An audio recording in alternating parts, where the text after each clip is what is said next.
Bueno, parece que estamos por ahí. Yo voy diciendo siguiente, así que ahí ya se ve, ¿verdad? Bien, una disculpa de nuevo por los problemas técnicos. Vamos a empezar con la charla. Y y nada, voy a tratar de irme un poco rápido atendiendo a las premuras del tiempo. Y al final tendremos algunas cuantas preguntas. Ya me pasas la siguiente, por favor.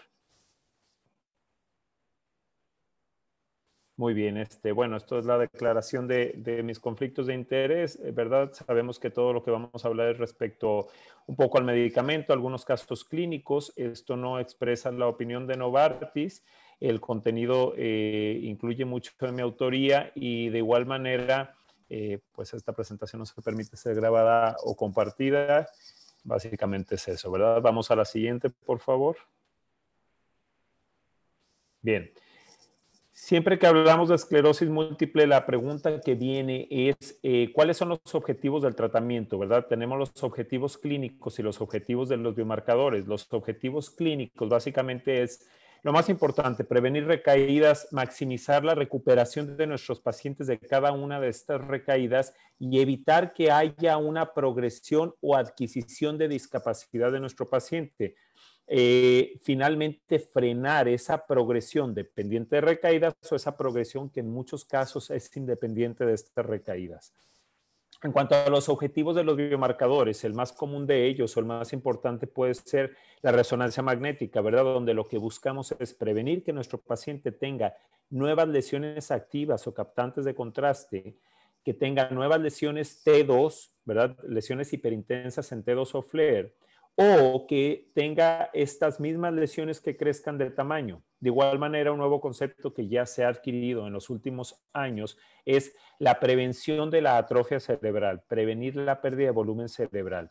Y dentro de otros biomarcadores tenemos evitar, ¿verdad?, que haya un aumento en los niveles de neurofilamento, el light chain neurofilament, que es uno de los biomarcadores que se han descubierto. Pasa la siguiente, por favor.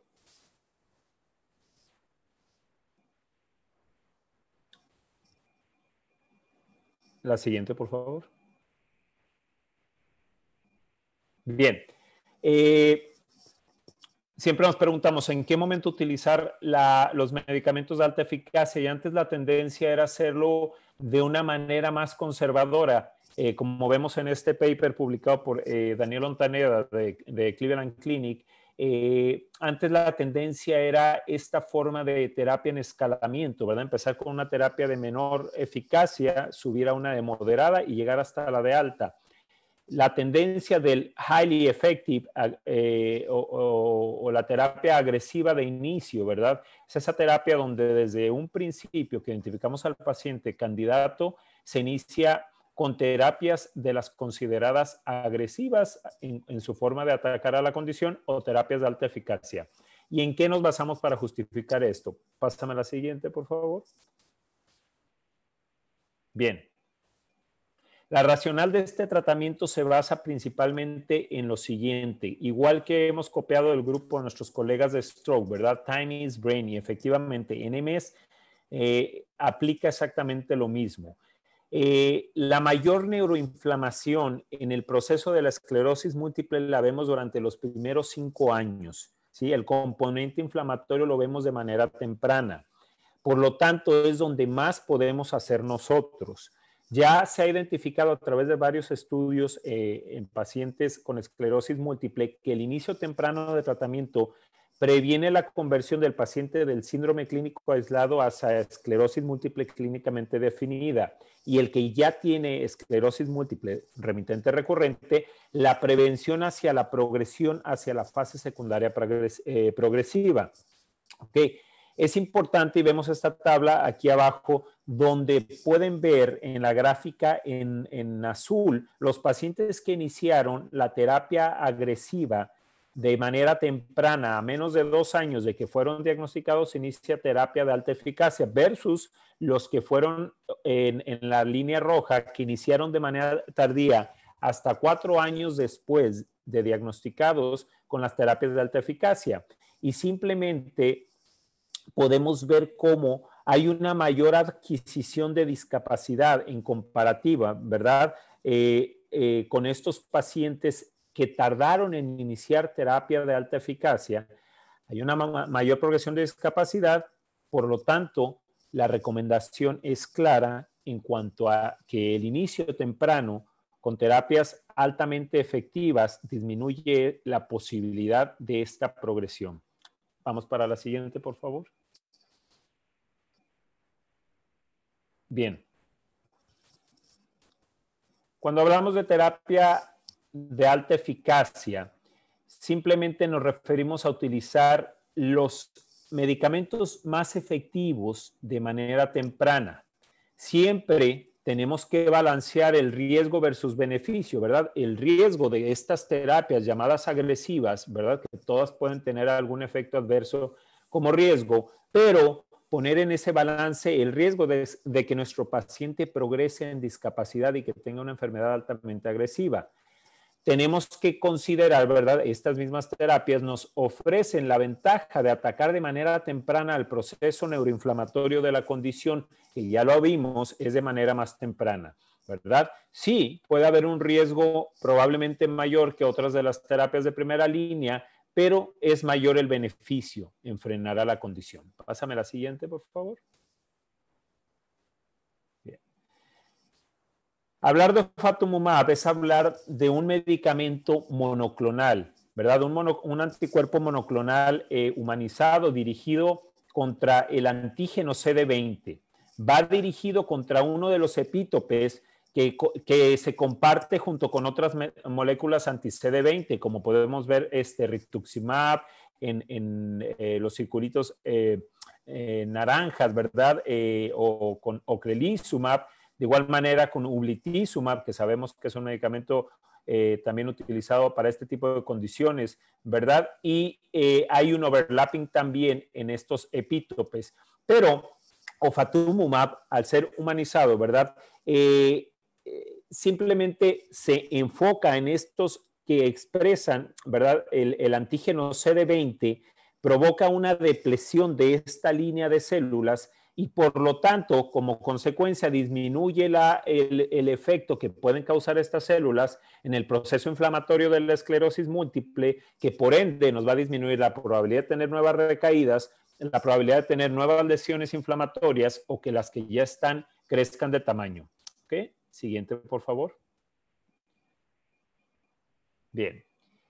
Siempre que nosotros hablamos de nuevos medicamentos, lo que nos interesa saber es qué ha pasado con este medicamento. Me presentan la data de los estudios clínicos, pero ¿qué ha pasado a largo plazo? ¿Qué pasó con esos pacientes que salieron de los ensayos clínicos, de los estudios pivote y entonces continuaron en este medicamento? ¿Cómo les va a estos pacientes? ¿Realmente se puede replicar los resultados presentados en los estudios pivote a largo plazo? Pues esto es precisamente lo que vamos a presentar de ofatumumab, ¿verdad? Un estudio de seguimiento a más de 3.5 años con pacientes que han estado en la terapia de ofatumumab. ¿Me pasa la siguiente, por favor? Bien.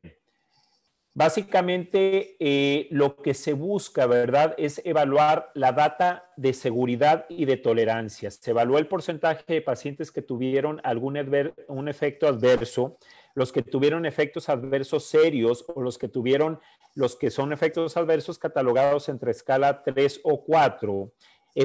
Pacientes que tuvieron algún efecto adverso que los llevó a descontinuar la terapia.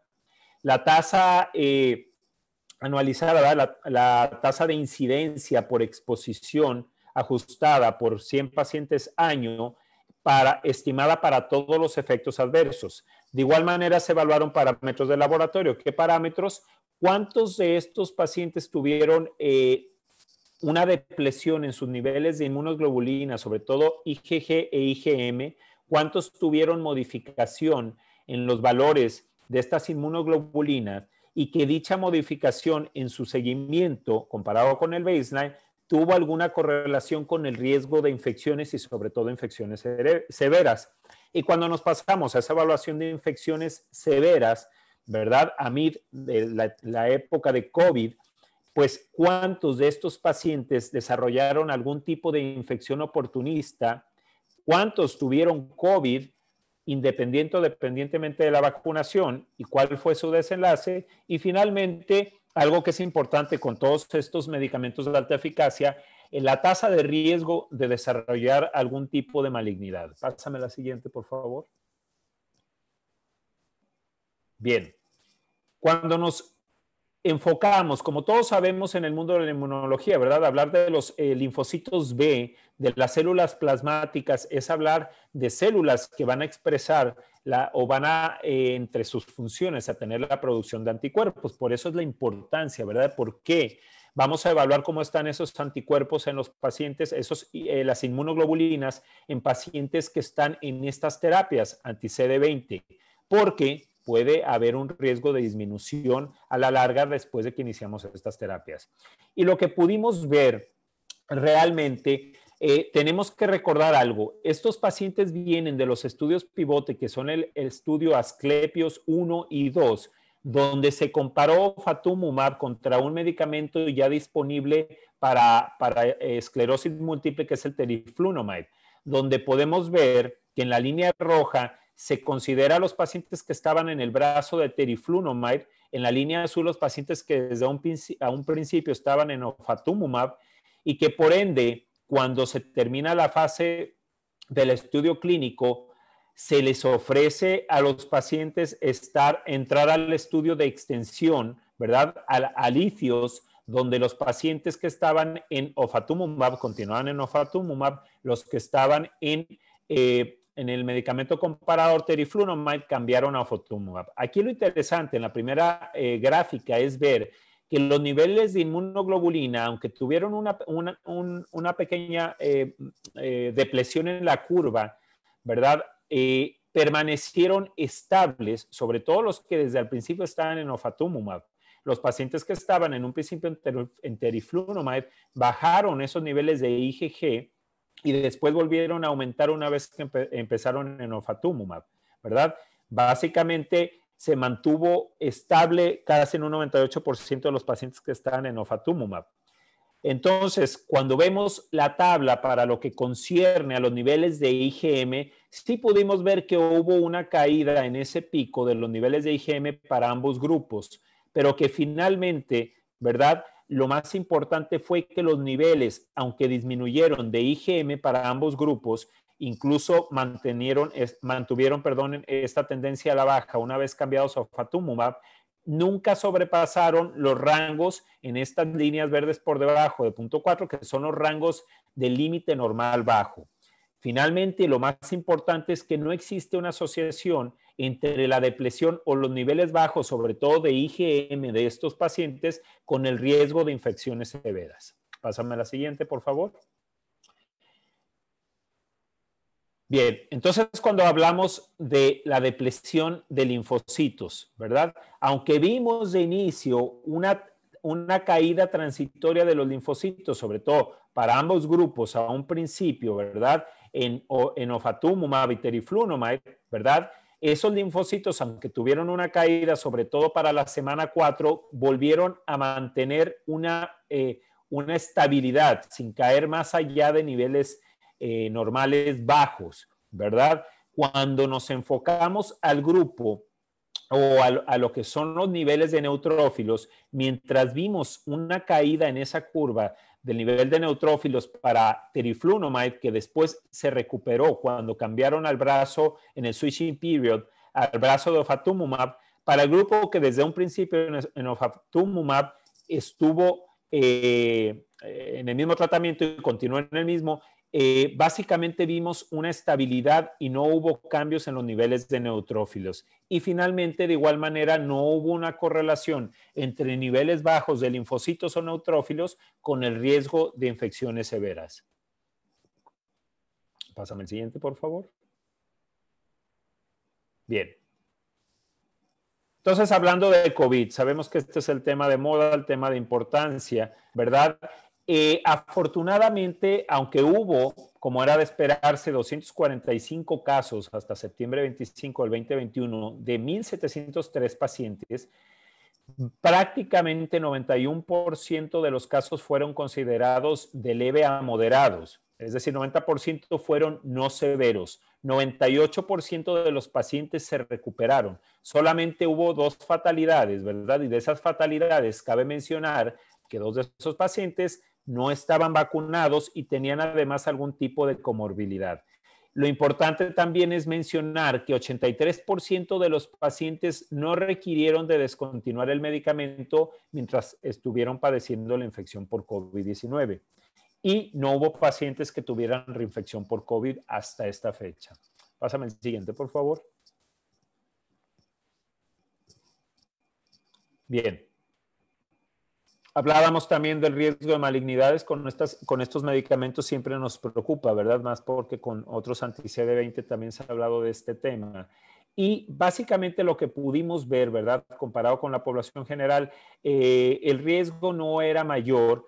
Hubo 17 pacientes que tuvieron algún tipo de malignidad. Realmente lo que hay que mencionar es que el único que fue o pudo tener réplica fue los de basal cell carcinoma, que sabemos que es muy común, que hubo 4 casos, 2 de carcinoma invasivo de seno, y el resto fueron casos aislados diferentes, ¿verdad? Desde squamous cell carcinoma, papiloma renal, pero básicamente el riesgo, la tasa de incidencia asociada a exposición fue mínimo, ¿verdad? Y para el año 4 se mantuvo en un punto 18, que realmente es bajo comparado con el riesgo establecido de la población general. Siguiente, por favor. Bien. En conclusión de la data de este estudio, lo que podemos comentar es lo siguiente, ¿verdad? Basado en un seguimiento, una data de seguimiento a 4 años, lo que nos interesa es la seguridad del medicamento, ¿verdad? Y la seguridad y definitivo la eficacia.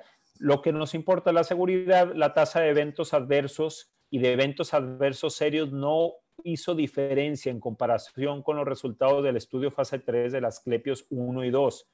La tasa de infecciones serias permaneció estable y no aumentó en comparación con dichos estudios pivote. De igual manera, el riesgo de infecciones severas y sobre todo considerando COVID no fue mayor que el de la población general. Los niveles de inmunoglobulina G permanecieron estables y aunque los niveles de IgM bajaron, no bajaron más allá del límite normal bajo ni tuvieron una asociación con riesgo de infecciones severas. Ya hablamos también de que los linfocitos y neutrófilos permanecieron realmente estables a 4 años. Ya mencionamos lo de los casos de COVID, que solamente un porcentaje muy bajo, ¿verdad? Que fue el 1.5% de los pacientes que estaban completamente vacunados tuvieron alguna complicación y la mayoría de los pacientes, que un 98%, se recuperaron casi a la totalidad. Finalmente, lo de la malignidad que acabamos de mencionar, podemos darnos cuenta que la tasa o el riesgo de malignidad es realmente baja con el uso, incluso demostrado a 4 años del medicamento. Como lo mencionamos, el hecho de tener seguridad en el tema de disminuir o de no incrementar el riesgo de nuestros pacientes a efectos adversos, ¿sí? Nos da la comodidad de poder poner ese balance del gran beneficio que tenemos del uso de una terapia de alto riesgo. Vamos a pasar entonces a unos casos clínicos que vamos a ver muy rápido para no quitarles más de su tiempo. Si me puedes pasar el siguiente. Bien, siguiente también, por favor. Estos casos clínicos son pacientes míos. Vamos a empezar con este, que es una fémina de 38 años de edad, cuyo síntoma inicial fue 3 años previo a que nosotros la viéramos en nuestro centro, con pérdida de sensación en extremidades inferiores, que le dijeron que eso pudiese ser una radiculopatía. 6 meses previos a que viniera con nosotros, un neurooftalmólogo la diagnostica con una neuritis óptica, pero ella esperó a evaluarse. Definitivamente esperó demasiado porque en esta ocasión desarrolla unos nuevos síntomas con disestesia facial, un adormecimiento y una banda de adormecimiento en tórax y finalmente debilidad de la pierna izquierda. Pásame la siguiente, por favor. Importante de los datos sociales, no tenía ninguna condición o comórbida. La paciente es una psicóloga y se quejaba, entre otros síntomas, de problemas cognitivos progresivos. Pásame el siguiente, por favor. Bien. Bien. La paciente, basado en que considerábamos una recaída, fue tratada con esteroide por 5 días con una mejoría parcial, incluso en el examen neurológico. No vamos a entrar mucho a detalle, pero encontramos una disminución en la sensación en todo su lado izquierdo, ¿verdad? En varias modalidades, también con una respuesta plantar extensora izquierda y una limitación en la marcha al tándem. Pásame el siguiente, por favor. Bien. Ella nos trae una resonancia magnética relativamente de 6 meses previos, donde mostraba al menos 10 lesiones de configuración clásica hiperintensas en T2 y en FLAIR, supra e infratentoriales con la configuración propia de Dawson Fingers, como podemos ver en las imágenes de la paciente. El MRI de cervical, la resonancia magnética, mostraba al menos 2 lesiones en C5 y C6. Ninguna de las lesiones mostraba captación con contraste. Siguiente, por favor.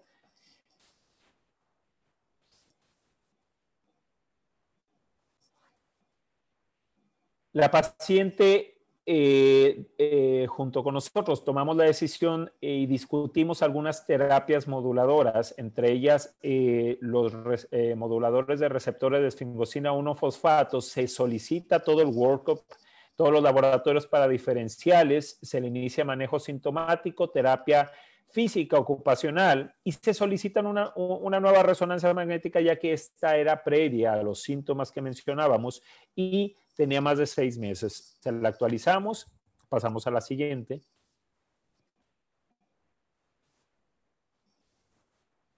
Se hace todo el workup para diferenciales. Para mala suerte, la paciente, como estaba considerada para modulador de esfingosina 1-fosfato, resulta ser negativa para anticuerpos contra varicela. Como ustedes lo saben, estos pacientes hay que vacunarlos. Lastimosamente, la vacuna requiere de poner una dosis ahora, una dosis o refuerzo a las 4 semanas, y no es hasta 4 semanas después de esa segunda dosis que podemos iniciar el tratamiento. Así que así lo hacemos, le dijimos, te vamos a vacunar. Pásame la siguiente, por favor.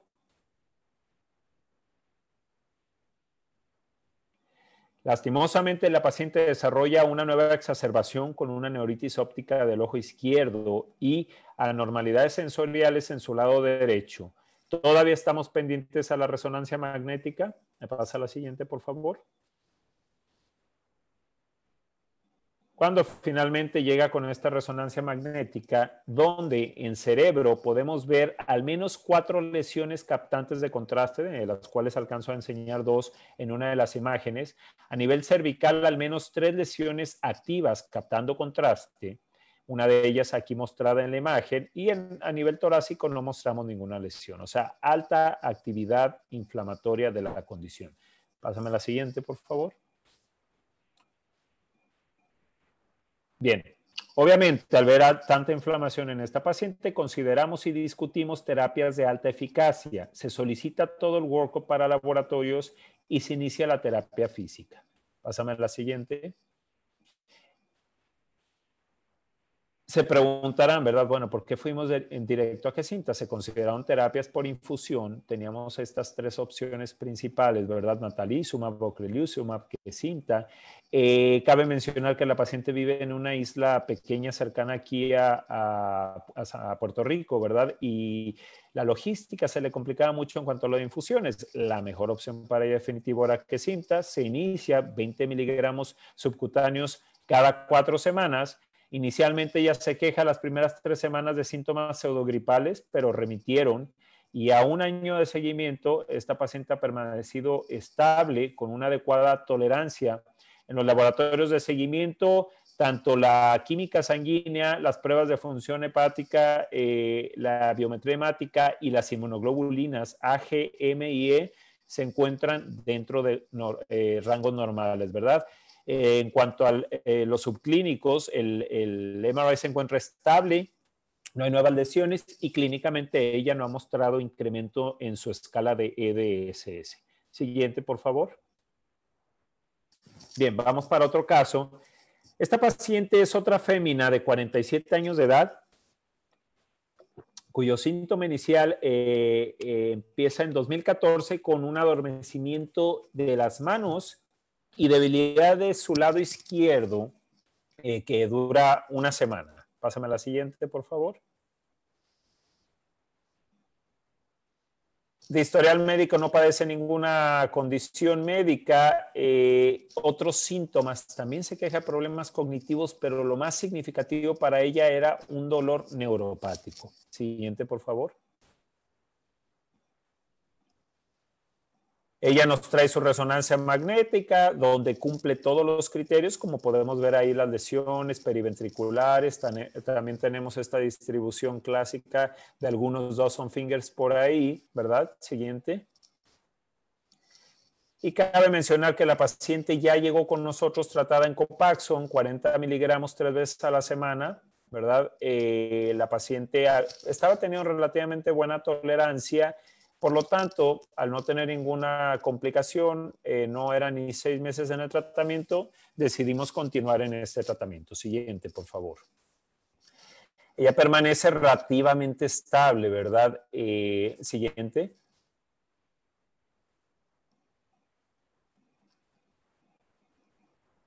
Otra. Perdóname porque puse demasiada animación en las diapositivas.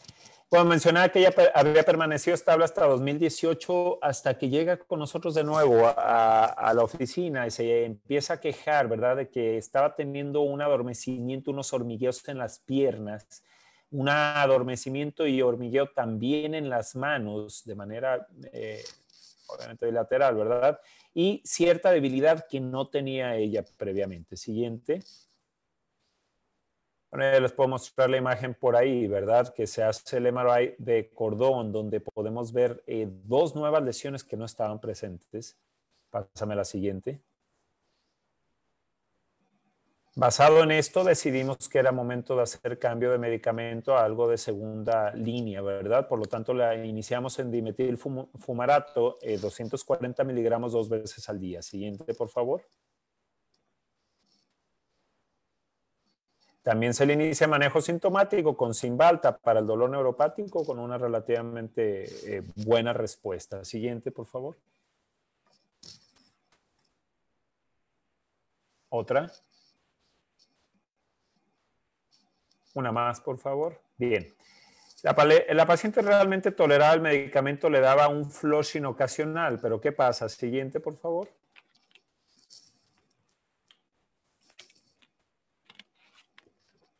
Para inicios del 2021, la paciente nota que su balance y su marcha estaba empeorando. Ahora se quejaba de unos calambres en las piernas.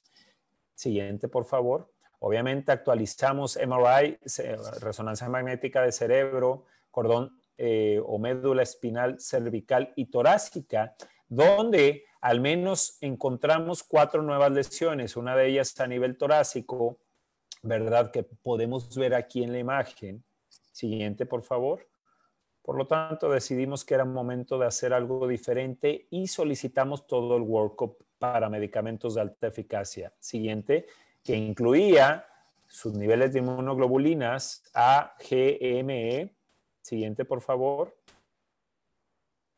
Su perfil de hepatitis B y C.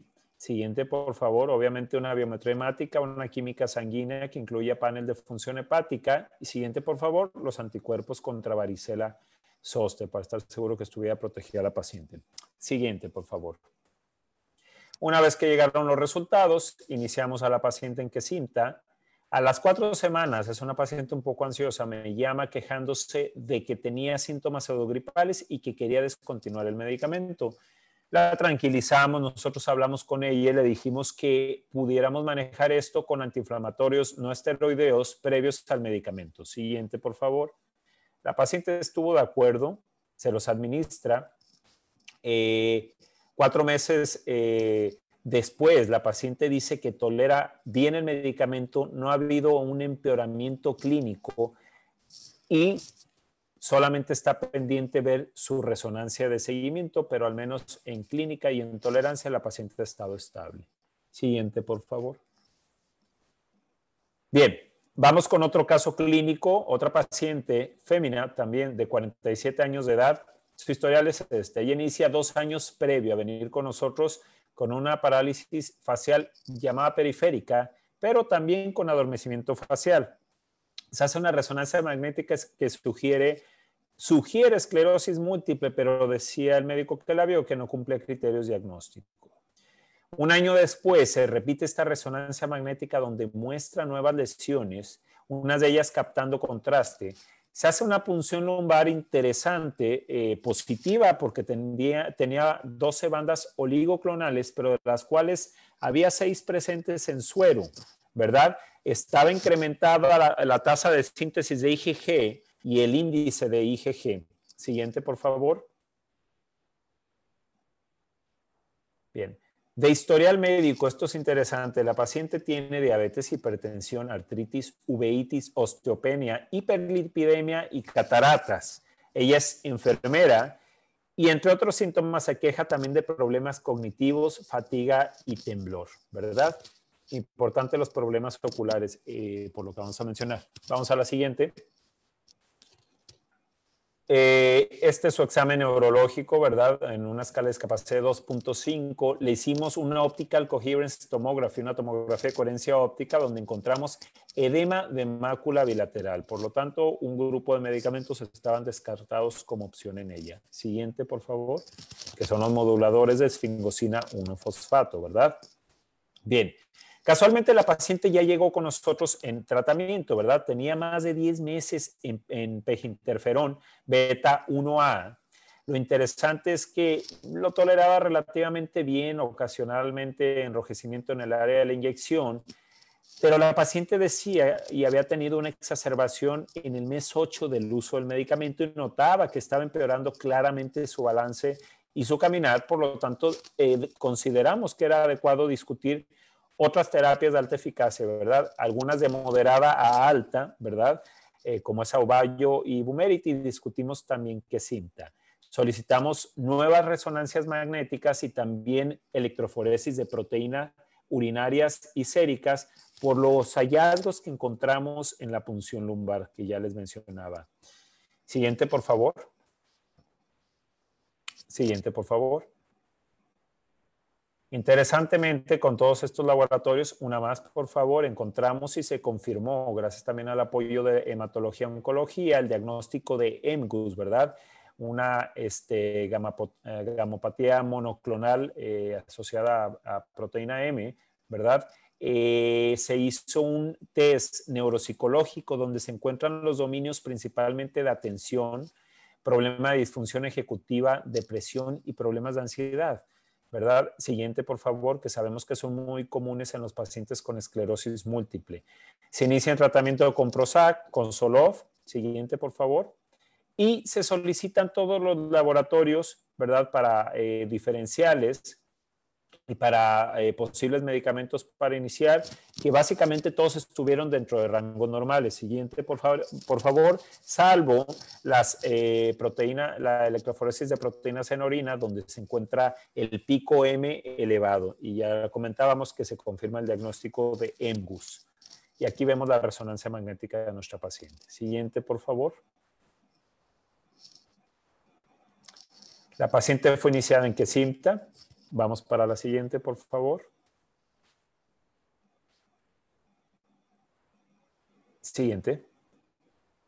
Y a su seguimiento, ¿sí? La paciente ya lleva más de 1 año, 6 meses en el medicamento. Siguiente. Ha tenido relativamente buena tolerancia. También los primeros 3 meses se quejó de síntomas pseudogripales, pero ningún efecto adverso mayor. Sus laboratorios de seguimiento, química sanguínea y la biometría hemática dentro de rangos normales, lo único que encontramos desde un principio antes de iniciarla, la inmunoglobulina A elevada, que ya la enviamos con la alergóloga para que nos dé luz de qué se trata, pero esto de nuevo estaba desde antes de iniciar el medicamento. Siguiente, por favor.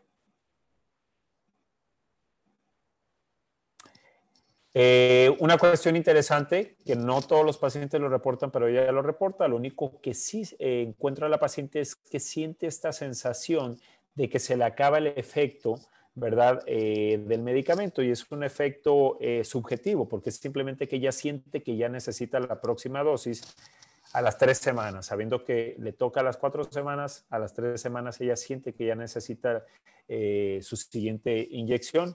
Es solamente para comentar de esta paciente. Siguiente, por favor.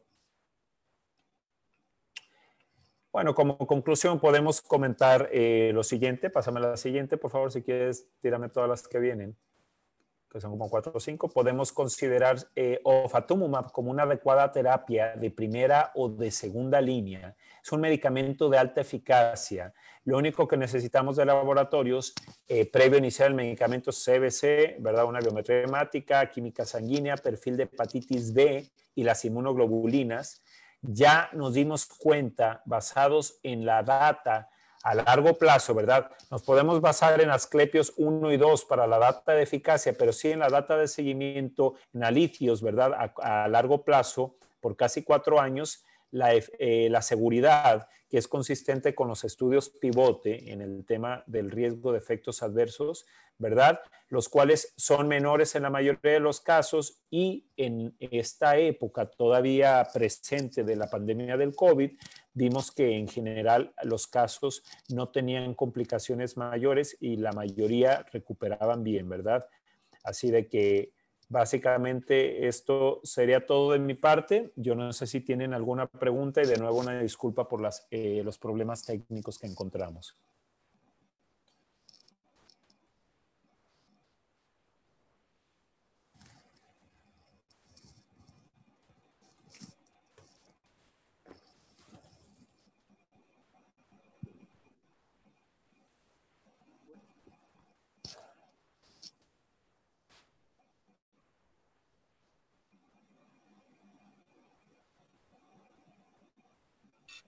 Preguntas, preguntas, preguntas,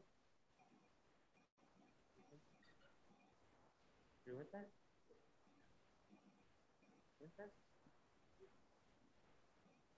A ver, ahorita.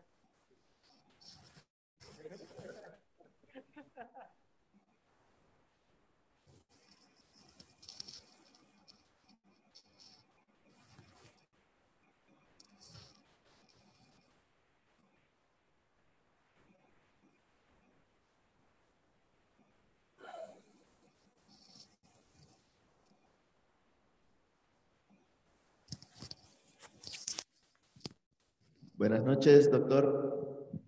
Muchas gracias por su excelente ponencia.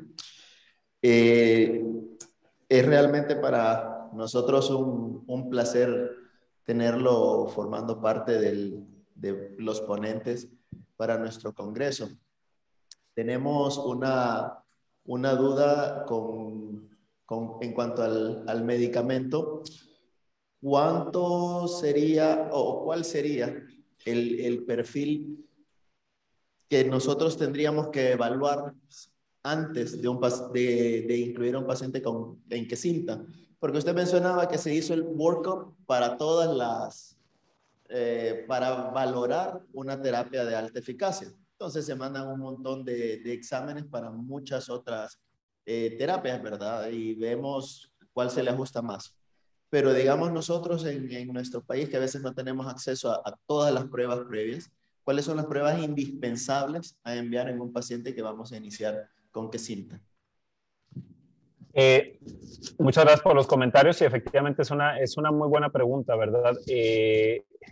Yo puedo decir que ahora que vivo yo por acá, por Puerto Rico, ¿verdad? Y sabemos que estamos bajo la mano de los Estados Unidos, ¿verdad? En algunos aspectos tengo acceso a muchas pruebas, como lo decimos, ¿verdad? Pero soy originario de México, así que sé que a veces tenemos algunas limitaciones, ¿verdad? En nuestros países, pero realmente las pruebas de escrutinio necesarias antes de iniciar el medicamento, específicamente el medicamento, simplemente biometría hemática, una química sanguínea, ¿verdad? Que incluya pruebas de función hepática. Las inmunoglobulinas, yo me iría, si no podemos conseguir todas, básicamente a tener IgG e IgM, que son las más importantes, y un perfil de hepatitis B y C, Yo siempre agrego, al menos yo personalmente, la parte de la varicela, los anticuerpos contra varicela, ¿verdad? Como único dato, pero básicamente con esto es el workup necesario para iniciar el medicamento. Ya hablar de los otros laboratorios que yo mencionaba son para básicamente los diferenciales en los casos de esclerosis múltiple, ¿verdad? Descartar, dependiendo lo endémico de cada población, si es para sarcoidosis, Lyme disease, etcétera. Pero específicamente para el medicamento con los que mencioné es más que suficiente para saber si nuestro paciente es candidato o no para ofatumumab.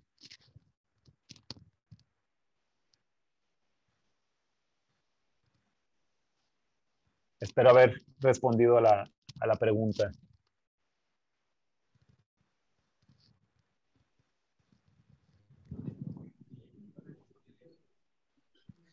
Sí, doctor, muchas gracias por aclararnos ese punto. Muy amable.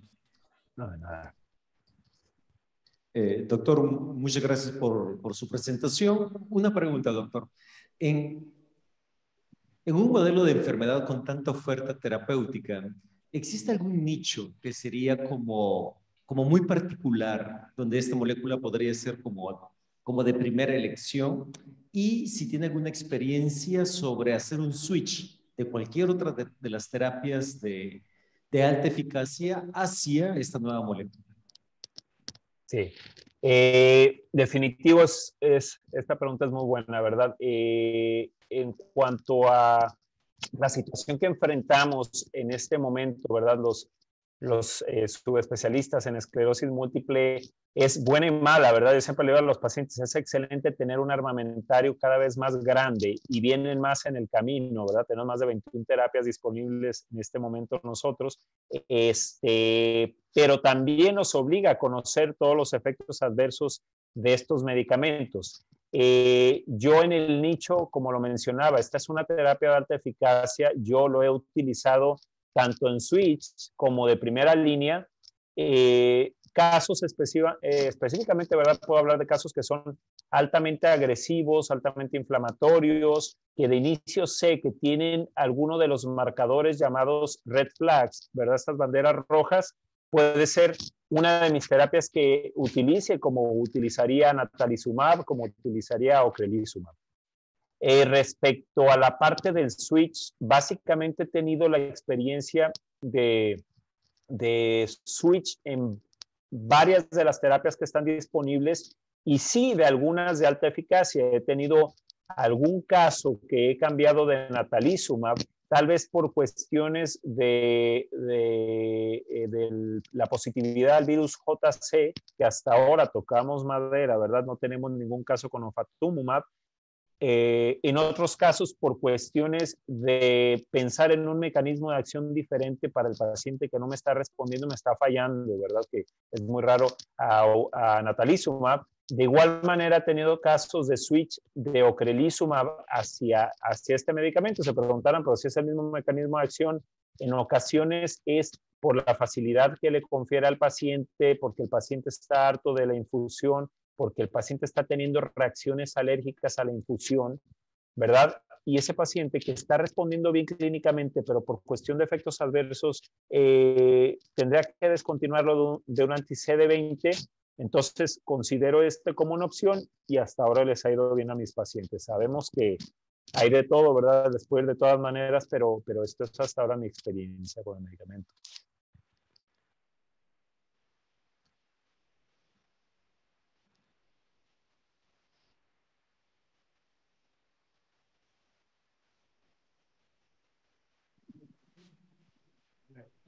Muchas gracias, doctor.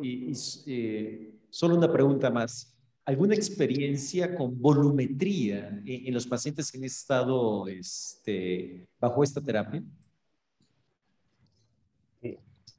Excelente pregunta. Como ya lo comentábamos, ¿verdad? Ya tiene varios años que ha sido uno de los focos de todos los estudios clínicos, ¿verdad? El aspecto de atrofia cerebral y pérdida de masa cerebral. Sí hay estudios publicados, bueno, vamos a decir no estudios, ¿verdad? Pero sobre todo algunos pósters presentados de atrofia cerebral y de volumetría. No te puedo decir exactamente, lastimosamente no te voy a citar alguno de los autores, ¿verdad? Pero sí hay data que está presentada respecto a pérdida de masa cerebral, ¿verdad? Atrofia cerebral y volumetría. Muchas gracias, doctor. Gracias.